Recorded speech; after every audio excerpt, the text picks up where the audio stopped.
So we're gonna run our little intro here. So welcome everybody to Cryptid Tales. Cryptid Tales. All right, welcome everybody. Welcome to Cryptid Tales. Tonight we have a sweet little guy called the Dover Demon, who hails to us from Dover, and I believe it's Connecticut. But don't quote me just yet. I'm going to find him right now. He is the Dover Demon, and we are finding him here in the book. The book is North American Monsters, a field guide. So this hooks you up with everything you need to know if you're going out there monster hunting. Tonight we are going to learn about the Dover Demon. So let me just find him real quick. I just saw him on a flip through, but ain't that how it is? Then you lose him. Boom, the Dover Demon 106. So, oh, here's Mothman. He's another fun one. That's where we are right now, outside of Mothman's hometown, Point Pleasant, Virginia. Virtually, of course. So, the Dover Demon. So before we dive in, we are lucky the Dover Demon has a actual sketch. We don't always get that in this book. So this is an eyewitness sketch of the Dover Demon. He was seen in Dover, Massachusetts. I always want to say Connecticut, but it's Massachusetts. So, Dover, Massachusetts. Imagine this guy. You're driving down the road. This is what you see. Kind of looks like an alien. So, the Dover Demon, Dover, Massachusetts. We always start, of course, with the live stats. Author does a great job with the live stats in this book. So, vital statistics. So, to go along with the picture, imagine this. Distinguishing features. Peach-colored skin, luminescent orange eyes or green eyes, long fingers and toes, and a huge head. Height, 4 feet. Weight, unknown. Range and habitat, Dover, Massachusetts. Population size, unknown. Diet, unknown. Behavior. The Dover Demon wanders back roads late at night on unknown errands. It is easily startled and quickly darts away from approaching humans.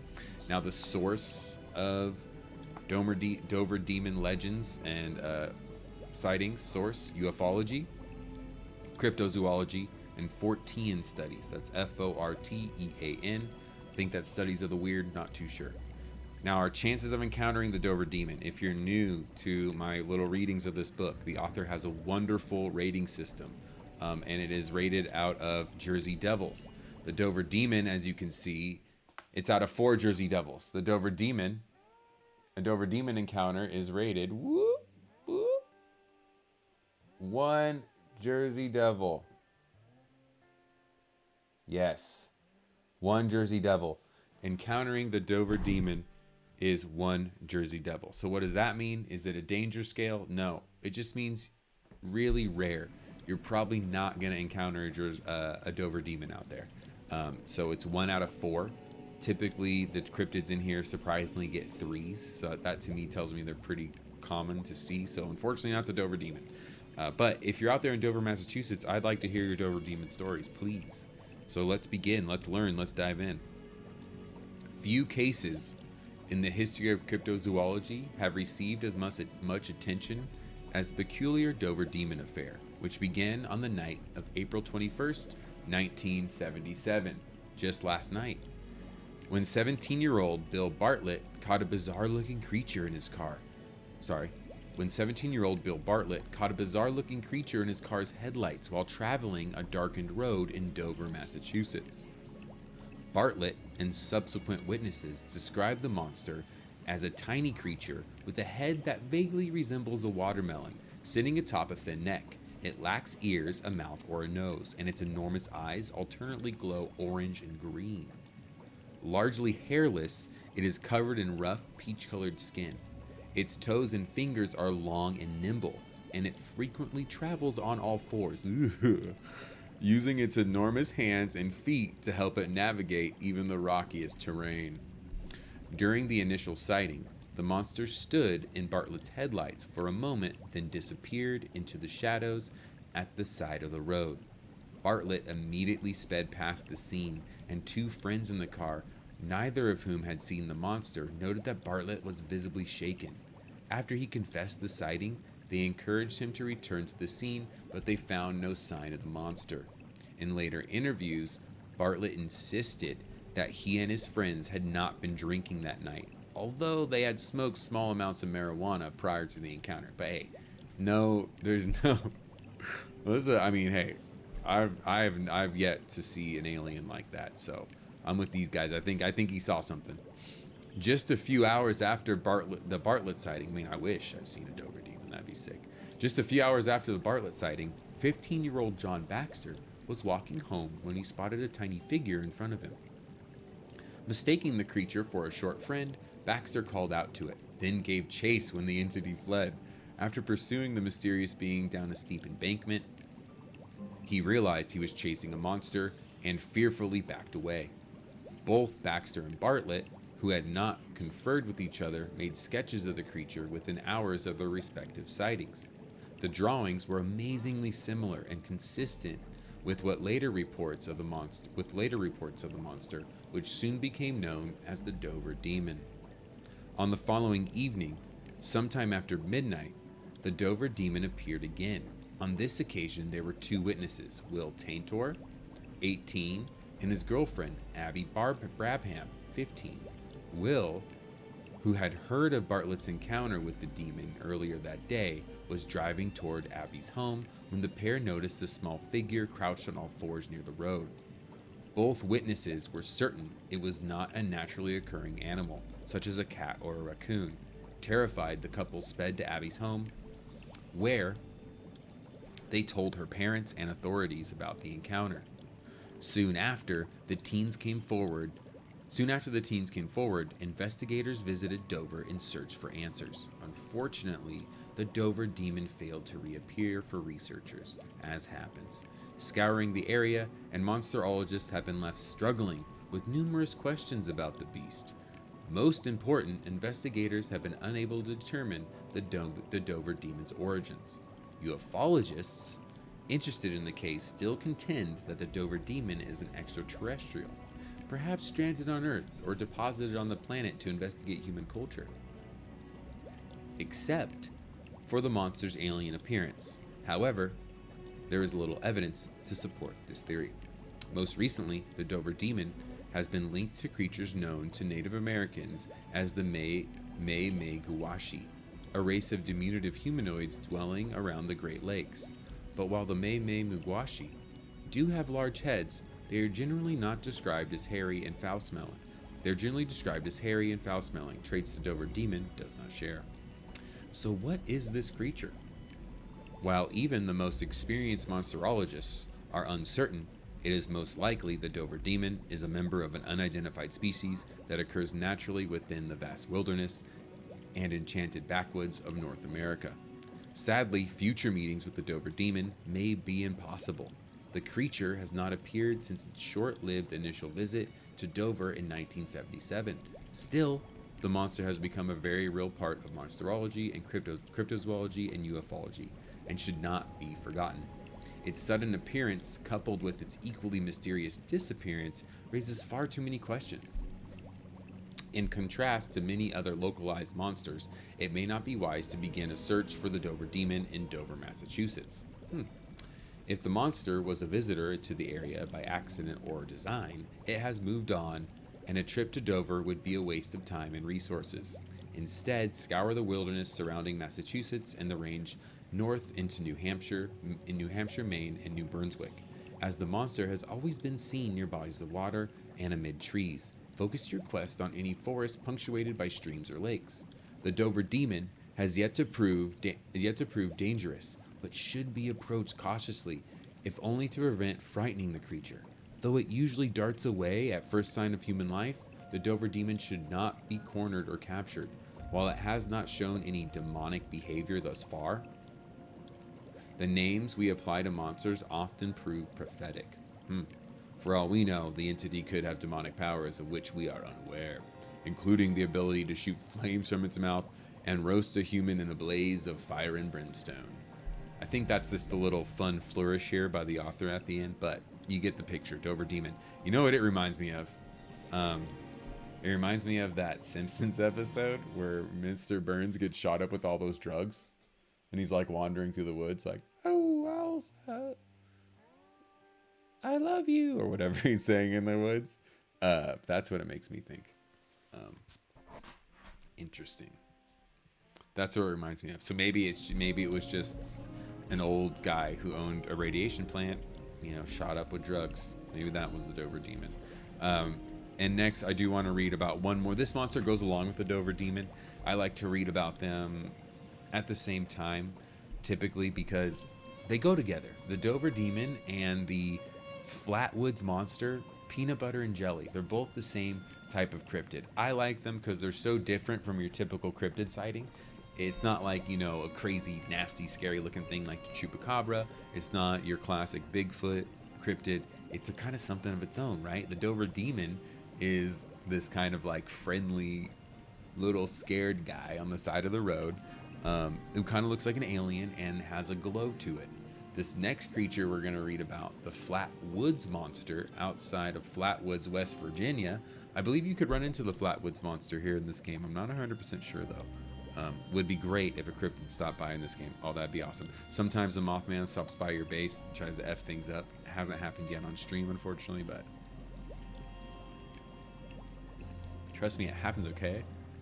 So, the Flatwoods Monster, though, and luckily for us, we have a drawing of the Flatwoods Monster that we could look at.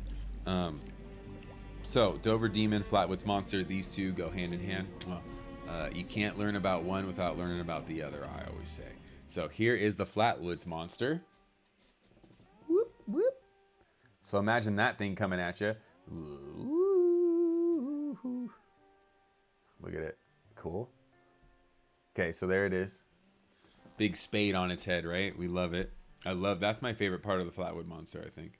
So, of course, we must start every cryptid with its description, its vital stats. You gotta know the vital stats before you're going to battle, right? Or before you're going on the search. Sorry, you don't want to battle every cryptid. Most are friendly, if not all. The Flatwoods Monster, vital stats. Distinguishing features, so to go along with that beautiful face I just showed you, the description. So imagine that round face was red face, green body, spade-shaped head, and a foul odor. Height over 10 feet tall, weight unknown. Range and habitat, Flatwoods, West Virginia, and other areas. Population size, 1. Diet unknown. The Flatwoods Monster, behavior. The Flatwoods Monster only makes brief appearances, but in each case, it is menacing towards humans and causes intense fear, although it has never actually attacked anybody. Now, the source of this one, just like with the Dover Demon, ufology, cryptozoology, and Fortean studies. Encountering the Flatwoods Monster, this is rated, just like the Dover Demon, 1 Jersey Devil out of 4, so your chances are very slim. You have about a 1 to 10% chance of running into the Flatwood Monster out in Flatwoods, West Virginia. But if you're from that area, I would love to hear your stories about the Flatwoods Monster or any other monsters, any other local legends. We love local legends here in the virtual hot tub. So, the towering Flatwoods Monster first appeared on Earth approximately the 6th of September 1952. So remember that, people. Flatwoods Day, September 6th. When it frightened a pair of women traveling a road 11 miles outside of the small Braxton County town of Flatwoods, West Virginia, population 300.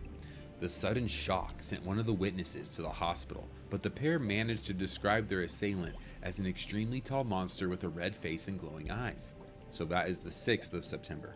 Then on September 12th, 1952, that marks the Flatwoods Monster's most dramatic appearance. See, I didn't know that there were 2 sightings. I thought there was only one. There's only one I've read about. This one, the September 12th one. September 12th, 1952, marks the Flatwoods Monster's most dramatic performance. In Flatwoods that evening, a group of boys witnessed a flash of light in the sky, from which a red orb emerged. The sphere disappeared over a hill, but its glow was still visible, and the curious boys decided to investigate. After collecting a number of friends, including Kathleen May and her 2 sons, the boys arrived at the top of the hill. Immediately, the entire group, which consisted of the 7 teenagers, Mrs. May, and 1 dog, was affected by a horrible smell at the scene. Their eyes watered from the stench, and the dog turned and ran. Undaunted, Mrs. May suggested that one of the boys use his flashlight to scan the area. The beam revealed a hideous giant that would become known as the Flatwood Monster. Although they saw the creature for only a second, the witnesses were consistent in several aspects of their reports. All agreed that the monster, which floated several inches above the ground, was at least 10 feet tall. They also claimed that it had dark red face, a spade-shaped head, and a bright green body. Although some felt that it wore a bodysuit and a helmet. Its eyes were luminous and projected a greenish orange rays. Oh, greenish orange. Who else had greenish orange eyes? That's right, the Dover Demon. But it did not seem to have a mouth or a nose, just like the Dover. As one witness stated, it looked worse than Frankenstein. After glimpsing the monster, the group scattered and ran. One boy fainted and had to be pulled away from the scene by his friends. In her haste to escape, Mrs. May vaulted a 6-foot gate in a single leap. Yeah, I get it. When the group returned to town, all witnesses were trembling and could barely speak. Several of the boys, dang, Miss May friggin' bolted on those teens. She's like, peace out, losers. When the group returned to town, all witnesses were trembling and could barely speak. Several of the boys spent hours vomiting and sought medical attention. Armed adults and reporters soon rushed to the scene, but the Flatwoods Monster's appearance, where they discovered flattened grass and detected a strange, irritating odor, they found no wreckage or other indication that a spacecraft had landed or crashed at the scene. An hour after the initial encounter, the primary witnesses were interviewed by a reporter from the Braxton Democrat, and their story was quickly picked up by numerous wire services to appear in newspapers around the world. The resulting furor, the resulting the resulting fever created unbridled excitement among ufologists. Noted saucer researcher Gary Barker interviewed the teens again for Fate magazine. I subscribed to Fate magazine. Don't subscribe anymore. It's not as good as it used to be, apparently. It's just, they don't do interviews with like eyewitnesses. It's just all people writing essays now.